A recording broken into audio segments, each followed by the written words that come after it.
Bismillahirrahmanirrahim. Assalamualaikum warahmatullahi wabarakatuh. Innal hamdalillah nahmaduhu wa nasta'inuhu wa nastaghfiruh wa na'udzu billahi min syururi anfusina wa min sayyiati a'malina.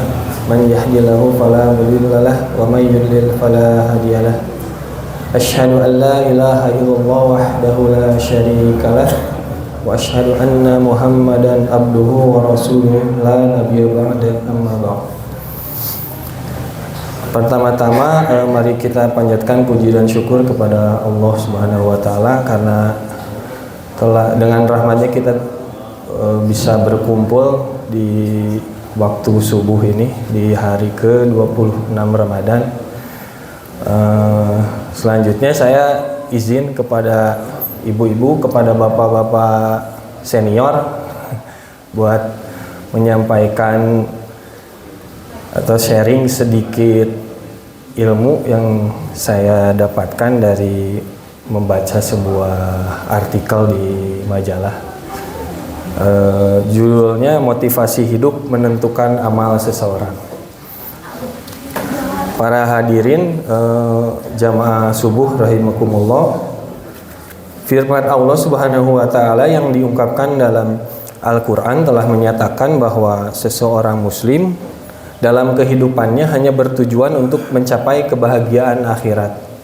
Seperti tertuang dalam surat Al-Qasas ayat 77 yang artinya A'udzubillahi minasyaitonirrajim, dan carilah pada apa yang telah dianugerahkan Allah kepadamu kebahagiaan negeri akhirat, dan janganlah kamu melupakan bagianmu dari kenikmatan duniawi dan berbuat baiklah kepada orang lain sebagaimana Allah telah berbuat baik kepadamu, dan janganlah kamu berbuat kerusakan di muka bumi.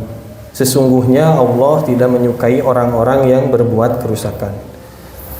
Dalam bahasa Arab, usaha tertulis dalam beberapa kata seperti kasaba, sa'a, dan amal. Semuanya mengandung arti berbuat dan beraktivitas. Semua aktivitas amal usaha manusia sangat dipengaruhi oleh motivasinya. Hal ini dapat ditelusuri dalam cerita dialog seorang syekh dengan 3 orang tukang batu. Cerita tersebut bisa menggambarkan posisi atau tipologi orang bekerja dengan motivasi hidupnya dan bagaimana proses bekerja seseorang dan hubungannya dengan motivasinya. Dalam cerita tersebut, suatu hari syekh itu menghampiri 3 orang tukang batu yang sedang bekerja satu persatu. Dan terjadilah dialog di antara mereka. Dialog yang pertama, Syekh bertanya kepada tukang batu pertama, "Ya akhi, madza taf'al fi hadzal yaum?" Apa yang sedang engkau lakukan pada hari ini? Tukang batu pertama itu menjawab, "Lihatlah oleh engkau sendiri, saya sedang memahat, membelah dan menumbuk batu sehingga menjadi kepingan kecil-kecil. Pekerjaan ini merupakan rutinitas yang biasa aku lakukan. Aku setiap pagi keluar rumah dengan membawa bekal makanan dan pergi ke tempat pekerjaan ini. Dan hal itu dilakukan setiap hari. Dan itulah pekerjaanku di dunia ini, mengisi hidup." Kalau kita mengomentari dialog tersebut adalah jawaban tukang batu tersebut merupakan jawaban yang umum dan diungkapkan oleh setiap orang yang bekerja di dunia ini. Manusia bekerja dengan rutinitasnya untuk tujuan mengisi hidup dan kehidupannya. Dalam kehidupan sehari-hari, kita dapat melihat orang-orang keluar dari rumahnya masing-masing menuju kantor dan tempat bekerjanya. Dan sore hari mereka berduyun-duyun pulang ke rumah masing-masing. Dan hal itu dilakukan sampai orang-orang itu tidak kuat lagi bekerja. Adapun dialog yang kedua, Syekh bertanya kepada tukang batu yang kedua, "Ya akhi, madza taf'al fi hadzal yaum?" Apa yang sedang kau lakukan pada hari ini? Jawab tukang batu kedua, "Wahai Syekh yang mulia, lihatlah oleh engkau sendiri. Saya sedang memahat, membelah dan menumbuk batu sehingga menjadi kepingan kecil-kecil. Dengan batu-batu kecil ini, saya mendapatkan uang sebagai rizki dan uang tersebut saya bisa menafkahi kehidupanku sendiri. keperluan sehari-hari istriku, keperluan hidup anak-anakku dan keluargaku. Bagaimana Islam memandang motivasi bekerja tukang batu kedua tersebut? Jawabannya, Islam sangat memuliakan dan mengapresiasi seseorang yang mempunyai motivasi bekerja keras dalam rangka menafkahi dirinya sendiri, istri dan anak-anaknya, serta keluarganya.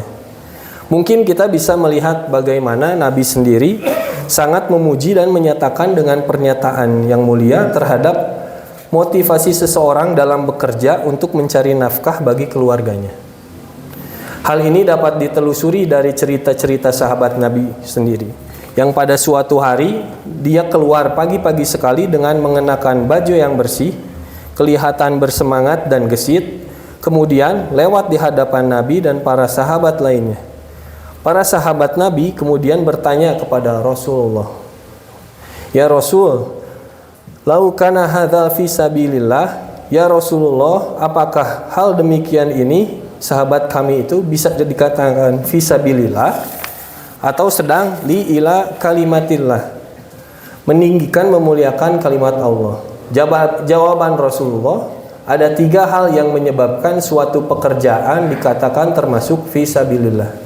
Pertama, kalau dia keluar dengan tujuan untuk menafkahi anak-anaknya yang masih kecil, maka dia sedang fisabilillah. Kedua, kalau dia keluar rumah dengan menjaga kehormatannya, maka dia juga sedang fisabilillah. Ketiga, tetapi apabila dia keluar dengan sombong, riya dan takabur, maka dia sedang berjalan di fisabilis syaiton, sedang berjalan di jalan syaitan. Para hadirin jamaah subuh rahimakumullah. Selanjutnya di dialog ketiga, Syekh itu bertanya kepada tukang batu yang ketiga, "Ya akhi, madza taf'al fi hadzal yaum?" Wahai saudaraku, apa yang sedang kau lakukan pada hari ini? Tukang batu itu menjawab dengan suara yang pasti dan tanpa ragu, "Dengan batu-batu ini saya sedang merencanakan membangun bangunan yang indah dan besar. Dengan batu-batu ini saya sedang membayangkan membuat kota yang asri, aman dan bersih. Dengan batu-batu ini saya sedang merencanakan masjid dan megah dan indah." 3 pekerjaan yang sama tetapi dengan motivasi yang berbeda, maka jawabannya juga berbeda. Aktivitas manusia yang sama tetapi tujuan hidupnya yang berlainan akan menghasilkan aktivitas yang berbeda pula. Muncul sebuah pertanyaan, apa yang sedang kita lakukan pada hari ini, pada bulan ini, pada tahun ini? Untuk apa kita bekerja? Apakah hanya untuk mengumpulkan uang, untuk membeli rumah, kendaraan, dan disimpan dalam bentuk tabungan? Atau tidak ada rencana besar dengan harta yang kita punya? Seperti membangun masjid, membangun tempat pendidikan Islam, menyantuni fakir miskin, mendidik anak kita supaya soleh, dan menjadi penerus kita dalam menyiarkan Islam. Apa motivasi kita mempunyai anak? Apakah hanya mendidik, setelah itu mereka bekerja dan berkeluarga? Apakah tidak ada rencana lain yang lebih besar? Kita sekarang masih bisa ke masjid, aktif di organisasi, masih bisa berjamaah. Apakah anak-anak kita juga bisa meneruskan perjuangan kita? Dalam Al-Quran disebutkan bahwa kita merencanakan untuk masa depan. Seperti dalam surat Al-A'la ayat ke-17, artinya auzubillahi minasyaitonirrajim, sedang kehidupan akhirat adalah lebih baik dan kekal. Dan seperti di surat Al-Hasyr ayat 18, hai orang-orang yang beriman, bertakwalah kepada Allah dan hendaklah setiap diri memperhatikan apa yang telah diperbuatnya untuk hari esok akhirat, dan bertakwalah kepada Allah. Sesungguhnya Allah Maha mengetahui dan apa yang kamu kerjakan. Bagi seorang muslim, maka motivasi dalam kehidupan di dunia ini tidak lain hanyalah untuk mengejar kebahagiaan di akhirat. Kita melakukan sholat berjamaah, saum pada bulan Ramadan, dan mengeluarkan zakat, harta dan fitrah, menolong orang lain, santun dalam berbicara, dan sikap rendah hati, semuanya adalah motivasi darul akhirat untuk mencari kebahagiaan akhirat. Mudah-mudahan kita dapat mencapainya. Amin ya rabbal alamin. Sekian dari saya. Aqulu qouli hadza astaghfirullaha li wa lakum. Wassalamualaikum warahmatullahi wabarakatuh.